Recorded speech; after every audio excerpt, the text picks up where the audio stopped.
Hi, friends. We are back for another heart to heart conversation. And my amazing, beautiful, gorgeous friend, Kendall Merritt, is joining us. And she has such a powerful, potent story. I can't wait for you all to hear it. And she has her own podcast, Soul Saturations. And we've Mhm. just, I feel like it's such divine alignment that we found each other. And I see so much of me in you. And I just am so grateful that you have led the way as far as soul centered sexuality goes. Like, thank you for being a huge role model and mentor in this area, Kendall. My pleasure. Thank you so much for having me, my dear. Hmm.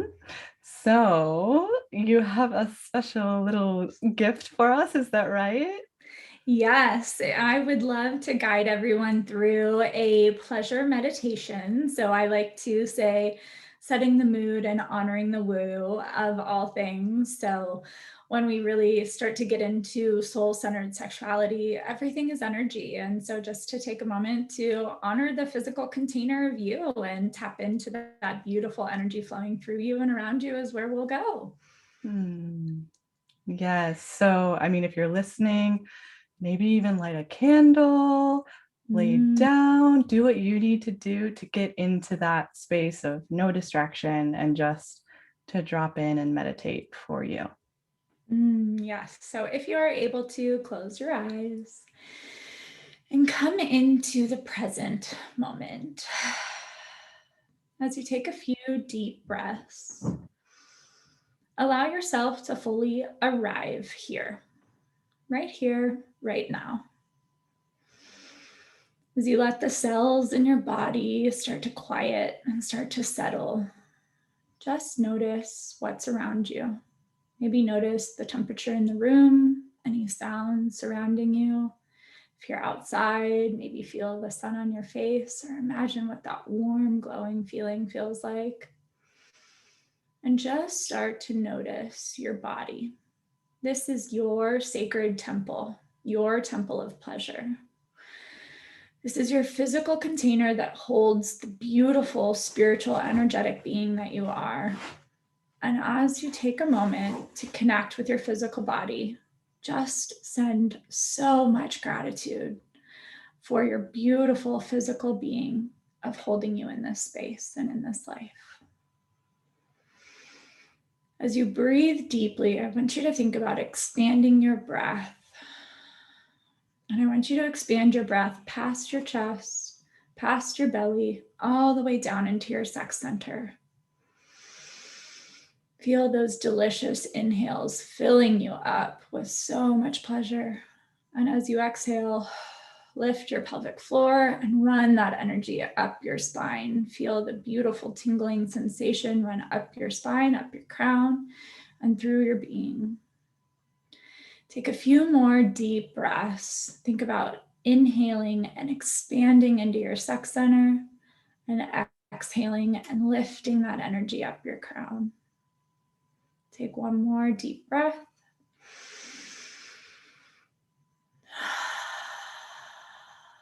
And as you start to notice this energy flowing through you, I want you to find the pleasure in your body. Connect with it. Maybe you want to sway gently in your seat. Maybe you want to rub your fingertips together. Maybe dance your fingers across your skin or twirl your fingers in your hair. As you breathe into this delicious pleasure, know that this is normal, natural, and a part of your divine human experience. You have pleasure accessible to you in all time and all places. You just have to be noticing of what's in front of you. As you breathe into this pleasure, again, focus on gratitude for this physical body to hold you. And know that this energy, your sexual energy flowing through you, is not separate from any other energy on the planet. And as you connect with this, know that this energy is the bridge between the divine and your human experience. We are these beautiful, spiritual, energetic beings having a human experience, and pleasure is the doorway to unlock every possibility that our soul desires. We call on gratitude to our guides for holding this container, holding this space, and guiding us along our human experience so that we can experience radical transformation. We do this with so much love and so much gratitude. And so it is. When you feel ready, you can open your eyes and come back into the space. I'm like, drop the mic. We just end there. No words needed. Oh. Thank you. My pleasure. Wow. And that's just it. Like, pleasure is our divine birthright, and we have access to it. Always. Always.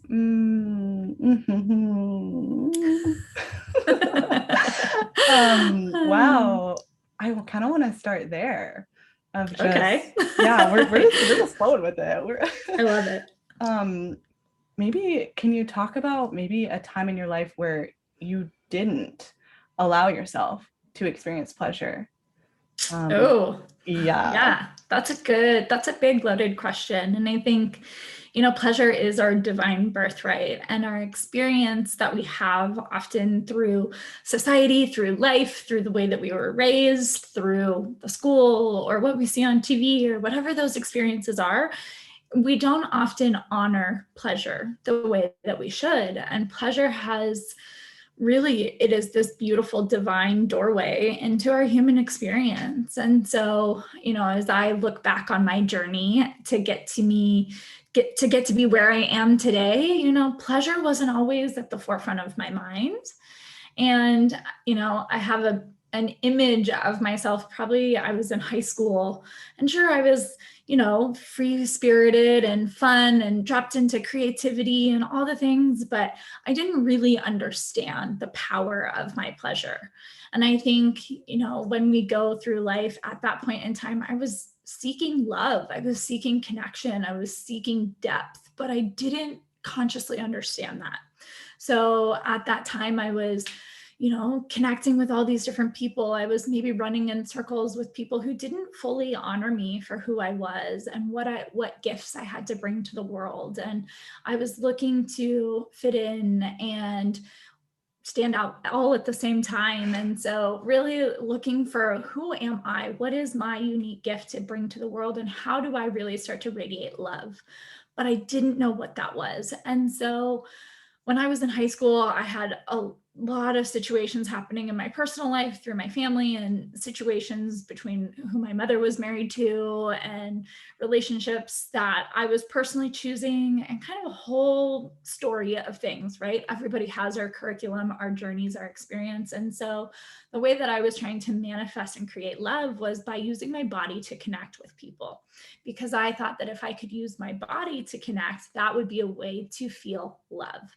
So I was sleeping with people that I didn't really care about, that I wasn't really interested in. And when I was a freshman in high school, I found myself pregnant, and I wasn't connected with the baby daddy. And I was a freshman in an all-girls Catholic high school, thinking, oh shit, what am I going to do now? And that was one of those things where I was like, I was experiencing pleasure, but I didn't know what pleasure was. I was using my body as this vehicle, but I didn't really connect with the pleasure that was there.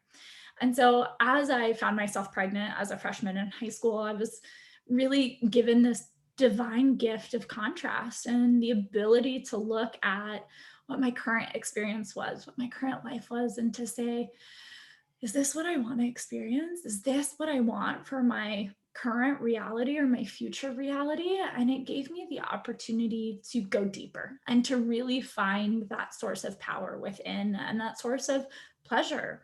And it's not like getting pregnant, you just wake up and you're instantly conscious. Like, it doesn't happen overnight. And so it was really the catalyst for my journey.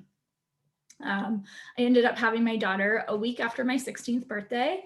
Talk about a sweet 16. And I put her up for open adoption, and I have a beautiful relationship with her today. It's really kind of a mind fuck right now for me, actually, because she's 15 years old, the same age that I was when I got pregnant with her. And so she's a freshman in high school, and I'm like, oh, fuck.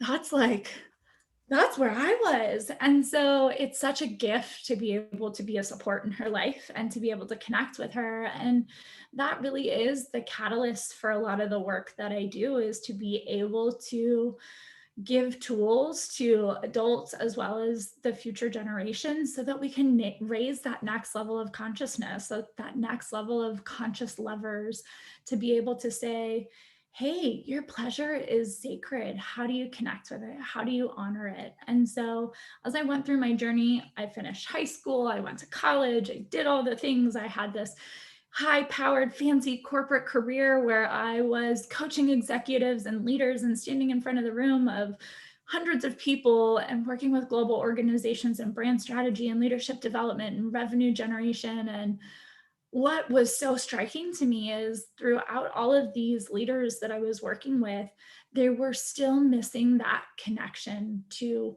pleasure and to their deeper levels of self and that higher purpose that they have as human beings. And so that was really that soul pull, that like calling from the heart to say, okay, what am I going to do? How am I going to shift? How am I going to show up? And I knew that I had to bring forth all of these unique gifts and skills that I had to create a container for people to deeply connect with soul-centered sexuality, to really dive into what does pleasure mean and how do we connect with pleasure in a way that is going to honor us as these beautiful spiritual energetic beings. How do I create relationships that are fucking thriving and beautiful and magical in all the ways? So it's been a journey, and it's just this beautiful gift that I feel so called to offer to the world, and to be able to help other people create more pleasure in their life. Yeah, I'm noticing this, not only pleasure, but also soul. Like soul is woven into the thread of you and everything that you Mm. do, just as heart is for me. And I find it interesting. You were talking about the contrast, you're talking about early on in your high school years, how it's like, yeah, you were using your body to connect, and sure, the sexuality is there, but later on is when you infused the soul-centered sexuality. And so can you pinpoint, like, what is the biggest difference when it's soul-centered sexuality versus just sexuality for the sake of sexuality? Ooh, that's a great question. To me, soul is our greater purpose, right? So if we think of our soul as this like energetic entity that is us on a higher spiritual plane, our soul is that guidance system, that intuitive wisdom and knowledge that is saying, this is your path, this is where you got to go, this is the lessons that you're meant to learn. And so I think that that fusion happens when we start to move with purpose. And so I always coach my clients on through three different lenses. The first is always, what's the purpose? Really tapping into that fuel, that fire, that passion, that motivation behind whatever thing we may be doing, whether that's your sexuality or your next job position you're going to choose. It's really starting to connect with, what is the purpose in this thing, and looking at why. The next piece is to look at your intentions. So, how do you want to show up in this energy? How do you want to live your life? How do you want to be perceived by others? How do you want to perceive other people? What do you want your daily experience to feel like? And when we look at our intentions, it's the energetic ripple effects that we put into it. And it's how we affect others, but also how others are going to impact us as well. So getting super clear on the intentions of how we go about our daily life will start to allow us to make choices and actions that align with who we need to be. And then the last piece that I have people look through is the impact. What is the desired impact that you want to make? So really starting to look at those results, those things that you're going to actually experience. If you can be thoughtful about your purpose, be very clear on your intentions and how you want to show up, what is that desired impact that you're looking to make? And most people don't spend the time to reflect on the tiny moments. So if we can slow down and pause and start to say, how do I bring more purpose into every single moment in my life? How can I start to really connect with my intentions of something as simple as sending an email? If you're going to send an email, why are you sending it? What are your intentions with that email? How do you want it to be read by the other person? What's your desired impact? We often spend so much time on our computers. We spend so much time in a disconnected space that we're not thinking about the impact of our actions and how we show up. So to me, soul is infusing all of that in every one of our choices and decisions. And when it comes to sexuality, it's starting to look at, well, why do I want to connect with my sexuality? What does that mean? And what is that going to look like? And why the fuck does it matter? Right. And I think a lot of people are like, well, why would I think about sexuality any differently than I ever have? Sexuality is a means to an end, right? It's a way to procreate and sometimes experience pleasure. Not always, but if we can actually look at it and shift and say, well, if I can connect with my sexual energy for the purpose of it being that beautiful, creative life force energy, it now becomes something that I can use to tap in and magnetize creativity and passion in every area of my life. Okay, well, my intention in connecting with my sexual energy is to be confident and free flowing and grounded in the present moment and authentic and just raw and real as a human being, and to just show up as love in all forms. So that the impact of connecting with my sexual energy is that I'm me. I'm totally rooted in who I am as a human being. I know who I need to be to reach that soul level evolution. And the actions that I choose are going to be in alignment with that because I'm so clear on my purpose and my intentions that the actions just come. So when we look at the results of what we're going to have in this lifetime, that's all just part of divine timing and plan. And we get to surrender into this beautiful state of receiving that is that higher level, soul level sexuality. And it all comes together to every other aspect of our life. I have a perfect example for this, and I would love to hear if you have an example to share too. But as you're speaking, I'm like, duh, of course I'm interviewing you for the podcast right now, because at the beginning of this year, my intentions for 2021 was to be my most confident, sexy, wild, and free self. And I've noticed this shift for as far as the heart-to-heart conversations I'm having for the podcast, it is more centered around sexuality, spirituality, shame, all those juicy things. I'm like, it just makes sense. I put that intention out there, and it's like the energetic ripple effect that I put that out there. And then, of course, I'm attracting these people and wanting to have magnetizing these people to have these conversations. Yeah. Yeah. So let me flip it back to you and ask you a question then. So, Mhm. from your space, what do you see as one of the big challenges or blocks for people to have this conversation more often? Mm. I think shame. I think just the taboo aspect of like, oh, we don't talk about that, like that only happens in the bedroom. And I mean, you see it in families. Like sex education happens at school. Yeah, your parents might give you the birds and the bees talk, but and I'm over here like, hello, if we don't talk about this, how else are we gonna learn? Yeah. Yeah. I think shame is a huge piece, a huge block that people have to overcome when it comes to sexuality. And that's a piece to honor, right? It takes bravery, it takes courage to look at something that feels uncomfortable and to say, I don't know if I want this to be my experience. I think I want to feel something differently. Because just because it's been your belief or your experience and it's been something that you've believed to be true in the past, doesn't mean that you have to continue to make that choice. If you want to choose a different reality or a different belief, you can. And it still takes giving that shame honor and respect for being a part of your journey and being a part of your story. And a lot of times when we get into looking at shame, it's tied to beliefs and different patterns that we've experienced in our upbringing. And as we start to dive into that, we say, well, where did that come from? okay, maybe our parents had that belief too, that sex is something that you don't talk about in public, or it's something that, happens behind closed doors and nobody talks about it. Okay, well, where did that belief come from? And so these beliefs have had this generational cycle that it may not have even been their belief to begin with. Has been something that was passed down to them and passed down to them. And so when we start to have that courage to say, how do I start to look at sexuality through a different perspective, through a different lens, in a different way? It takes a lot of courage to do that generational healing, to really reframe your experience and your reality, to create your new beliefs, to pick up that new belief and say, this is what I choose to be true. And just because you believe something to be true in the past doesn't make it wrong. It's worked for you. It's kept you safe up until that point.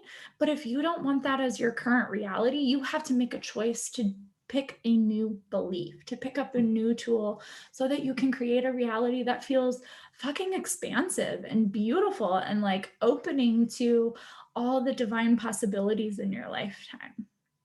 Yes, 100%. And that's exactly why it's like I came to this point where it was like, okay, Marcy, you get to choose. You get to choose to stay small and stuck in that story and worried about what other people are going to think. And oh no, my church community is going to be like, what's happening to Marissa? She's corrupt. She's going to hell. And it was fucking like living in sin. And then it was like, yeah, it was confronting those stories and being like, oh, you know what? I don't have to live into that. It does feel expansive and so freeing and liberating for me to show up as I am authentically and step into that confidence and sexiness and wildness and freeness. And that doesn't mean that I'm no longer spiritual or that I no longer believe in a higher power. In fact, that might mean that it amplifies it. Totally. Yeah, I would say that our sexual energy is the quickest way to connect to God. And when we can tap into our sexual energy and meet ourselves, like really meet ourselves in our pleasure, and to experience the depth that we are capable of, we connect with that limitless, boundless, godlike energy. And that's how we get this beautiful divine downloads and codes from source and spirit. And some of the most spiritual moments I've ever experienced in my life have been through tapping into my sexual energy and being able to allow myself to surrender, to be fully consumed by that energy. And that's, we talk about devotion. If we look at spirituality, and there's this devotion to God, to source, to spirit, you should have that same loving devotion to yourself and your own inner practice and your own inner energy, because we are made in the likeness of God, whatever that means to you. And so fucking honor yourself. And then once we can tap into that energy and experience the sacred spiritual experience of our sexuality, when we confuse that with our partners, that's where it really starts to magnetize and amplify and just get that much more potent and powerful in all senses of the word. It's just consuming. Yeah. I'm curious. So looking back at your younger self and maybe even at your daughter who's 15 now, what is something that you wish you had known? I guess this is more asking like education and awareness wise. Like what would you tell yourself? What would you maybe you've told your daughter? Oh, well, stay tuned. There will be a book coming soon. So one of my big goals, pen to paper has already started, but there's some massive transformation that's on the forefront. So, it's all this beautiful unfolding thing. And I want to create a book that's targeted for children. So think 2, 4, 6 years old, to be able to know the power of our sexual energy and to know the sacredness of our sex lives, our sexual energy in all sense of the word. And so to be able to say, if you could grow up knowing this, to just have it be part of your experience, your knowing, your own inner wisdom, to be able to say, well, of course, this is normal and natural and sacred and beautiful. So the book is a children's book, but it's targeted towards adults and parents. So it has questions and tools to be able to facilitate the container, to be able to have those conversations and to be able to create that kind of transformation and experience so that we can raise the next generation of conscious lovers, just honor and really connect with their sexuality and their sexual energy. So there's a lot that I would say to that younger self. But that is something that is a big fuel for the work that I do. I look at my daughter and I'm like, oh my gosh, if she could know the wisdom that I know about sexuality, what choices would she make? If I look at myself, 15-year-old Kendall or 16-year-old Kendall, and say, what choices would you make with this knowledge? Now, the thing that's magical about our human experience is, we can always have this information and this knowledge, but we always are going to have free will. So we're going to make our choices, whatever we're meant to make anyways. But I think that if we can start to remove the shame and the judgment around sexuality, it then becomes this beautiful thing that we get to choose how we're going to honor it and say, if you want to masturbate, if you want to self-pleasure, that's a beautiful experience that you should have. Absolutely. Make time for that in your bedroom. Here's the sacred space, like protect it, honor it, and keep that sacred. Okay, if you want to start sharing your sexual energy with another person, why do you want to do that? What does that look like? And just being able to have a conversation and facilitate that openly will give more knowledge so that when you're a young adult, you can make the choices that feel in alignment to you. You're not feeling like you're making a choice to have sex with somebody because that's what cool kids do, or you feel like it'll make you feel good because you're sad. Whatever that may be, it's giving you more knowledge and more open, safe spaces to have those conversations and facilitate that learning and that growth. And the reason why the book that I'm writing is targeted to the parents and the adults is because we got to fix the lifetime of fucked up perspectives and beliefs that we have. It's like, shit, I don't want to have to, I'm 31 years old. I've had to unlearn 30 years of knowledge that hasn't been honoring myself. So if we can start with ourselves, then we get to raise the next generation with a fresh slate and new opportunity to show up and have that experience. Beautiful. Oh, that whole thing. The word that kept coming up is empowerment. I mean, it is empowering when you have that knowledge and that awareness, and that you honor your body and respect it for what it is. Like, oh, thank you. I know it's still in the works, but I just couldn't be more excited because stay tuned. Yeah, I know. I'm like, oh, maybe we'll have to have I don't know, a second conversation when your book comes out and promote it. So but it will be, you said it's targeted to the adults, but as far as length and everything, it's a children's book. Mm-hmm. Yeah. Oh, I love it. At least that's how it exists in the ethers right now. Until it manifests down onto this plane, we'll see what happens. But yeah, that's the initial thought. Because it could change. We all know that. Yeah. Oh, that's beautiful.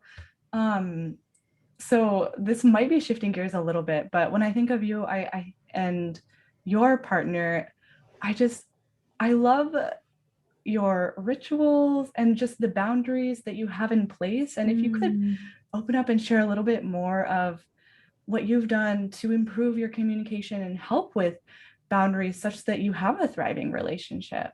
Yeah, I think that's a beautiful direction to go, because people don't learn how to be in a thriving, healthy relationship. It's kind of this assumed thing like, oh, he's cute or she's cute. Okay, so maybe there's a little bit of flirtatious energy. And so maybe you go out on a date, maybe you kiss, and maybe it feels good. And so maybe you go out on a second date, and then all of a sudden you kind of find yourself in this relationship. You're spending all this time with this person and you're like, okay, what do I do now?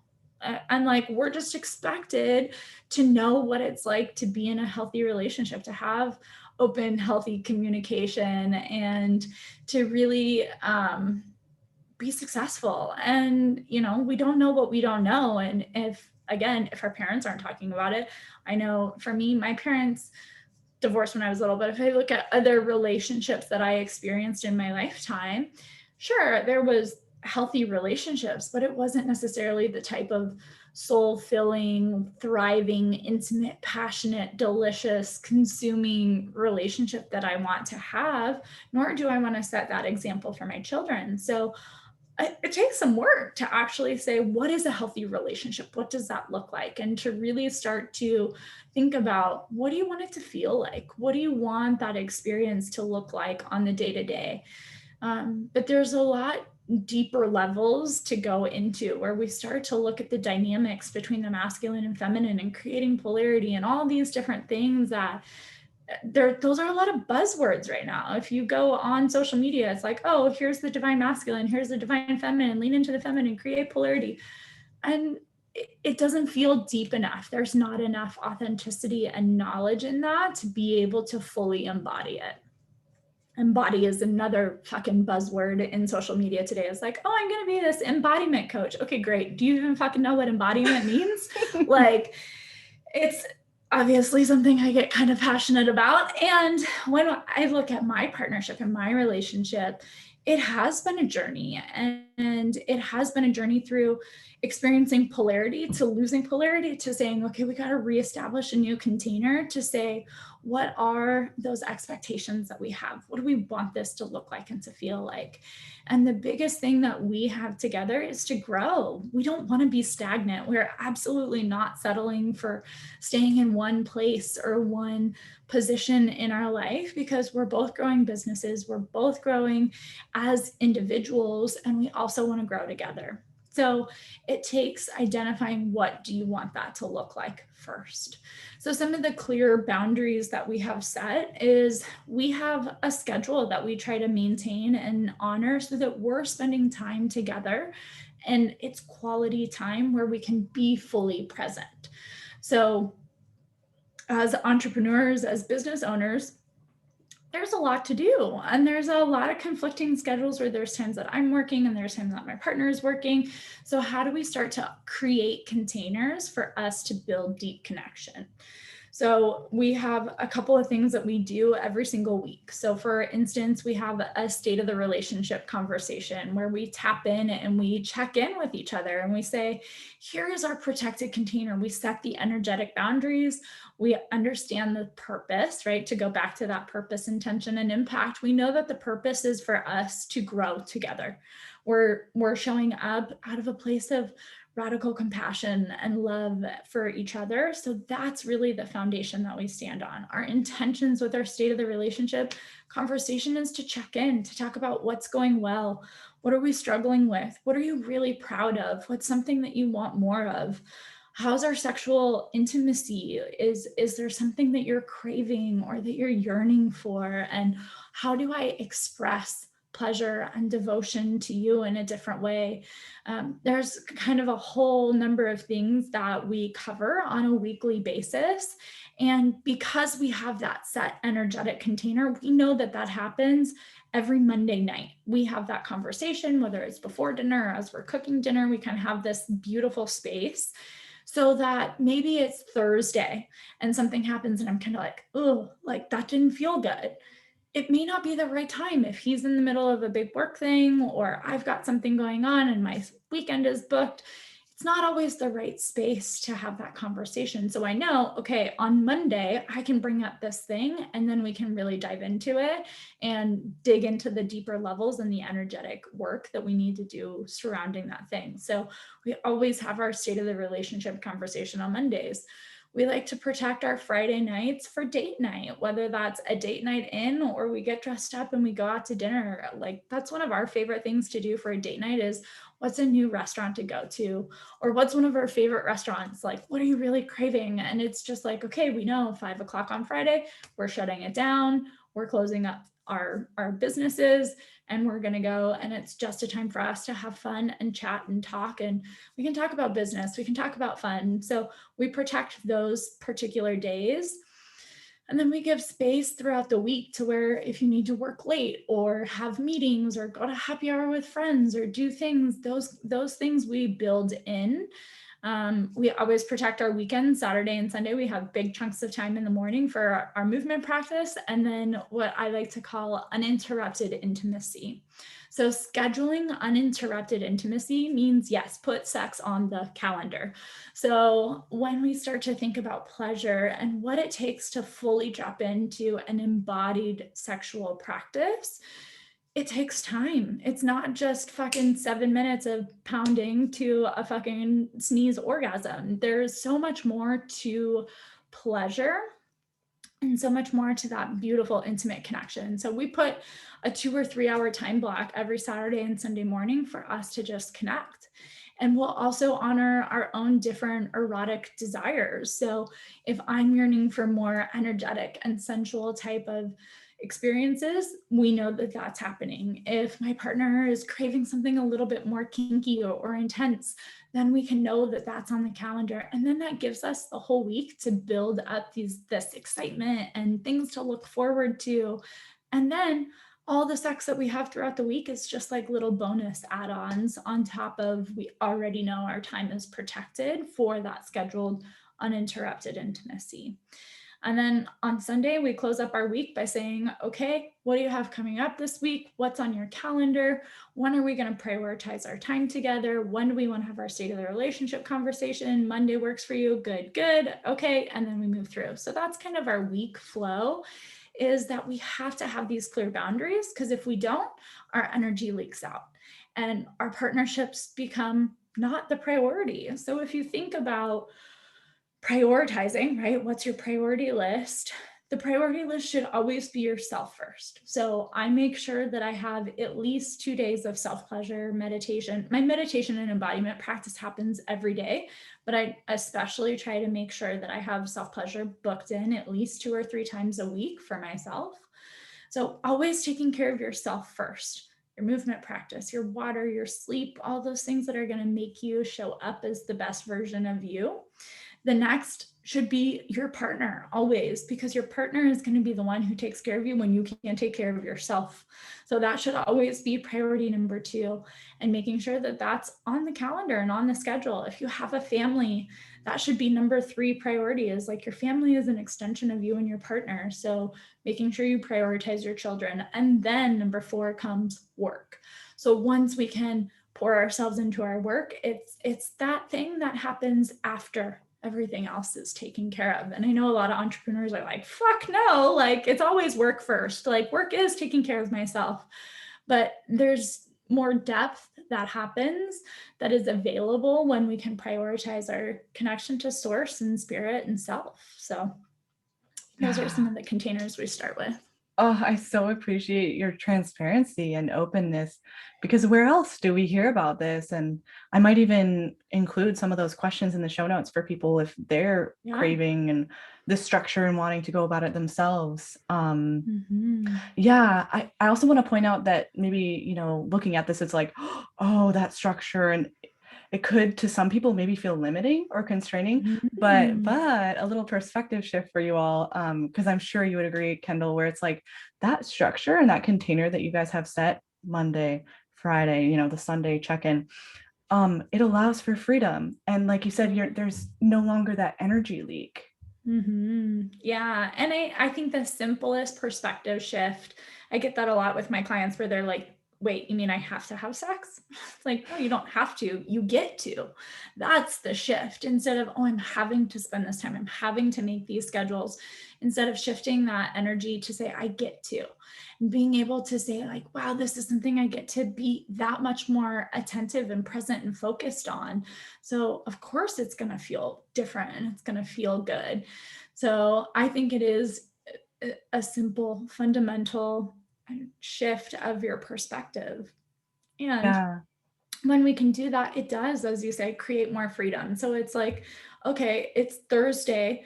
I know that I'm going to go to yoga with a girlfriend and then go have wine and sit by our fire pit in the backyard. Like, I don't even have to check with my partner on that. It's just kind of like, hey, just to let you know, this is what I'm doing. I'll be home around this time so we can eat dinner together. Okay, great. Like not even a second thought, because I know we have date night tomorrow. We have all of our time blocked for the week. So it's just that easy, free flowing ability to be able to do that.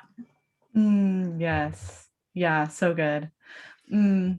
So I do want to make sure that, as we're getting towards the end here, that if there's maybe something that I didn't ask, that you'd like Mm. to make sure and pop in, now is your time.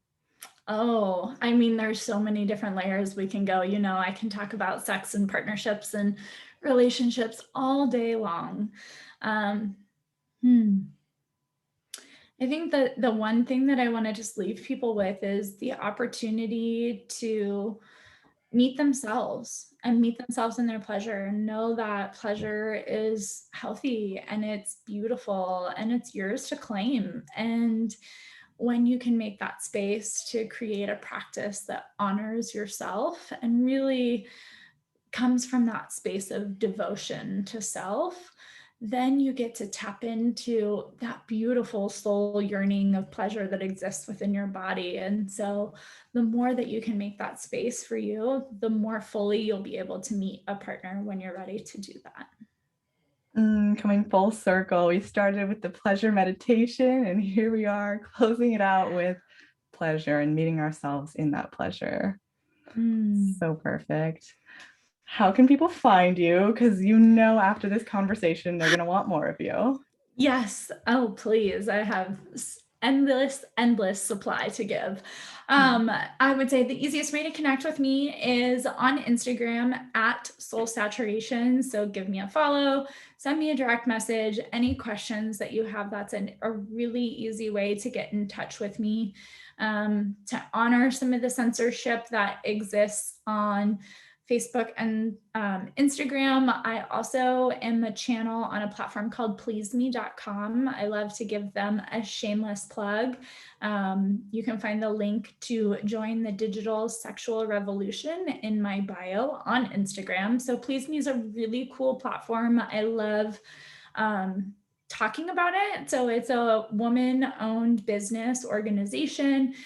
And it's basically a social media platform for sexuality. So there's this beautiful galaxy that exists of your sexuality, and there's 7 different worlds ranging for your own erotic desires, ranging from sacred spirituality and sexuality, which is where I tend to live and hang out, all the way to more intense fetishes and BDSM and different types of kinks. And so depending upon your sexual preferences, you take a quiz, you get classified into a world, and it's a completely anonymous platform. So one of the things that I think a lot of people have some fear around is openly communicating and saying, hey, I'm interested in full body orgasms. How does that happen? Or what's squirting? How do I do that? And so it's a beautiful resource where there's all these different types of resources, and you can go in completely anonymous and read information, watch videos, and you can be in a total voyeur mode. So people don't even know that you're there, which is a kind of cool way to do that. So I also create information on that platform. And so you can find that link in my Instagram bio. And of course, Soul Saturations, the podcast, is a beautiful opportunity for you to learn more. We have all sorts of juicy, delicious guests that come on, and you can always find my website, soulsaturations.com, and you can reach out to me there, schedule a free discovery call on my website.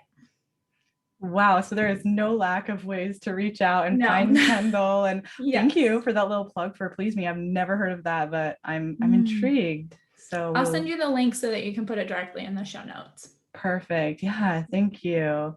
And thank you all for tuning in. Oh my gosh, we would love to, if you're listening, and you got something out of this, like we would love to hear. And if you have questions, like obviously we only scratched the surface here. And so Yes. reach out to Kendall, reach out to me. We are here for you because we know that you're not meant to go through this journey alone. There are people like us that are literally devoted. We've devoted our lives to supporting you along your journey. Mm-hmm. So until next time, much love. Thank you. Mwah.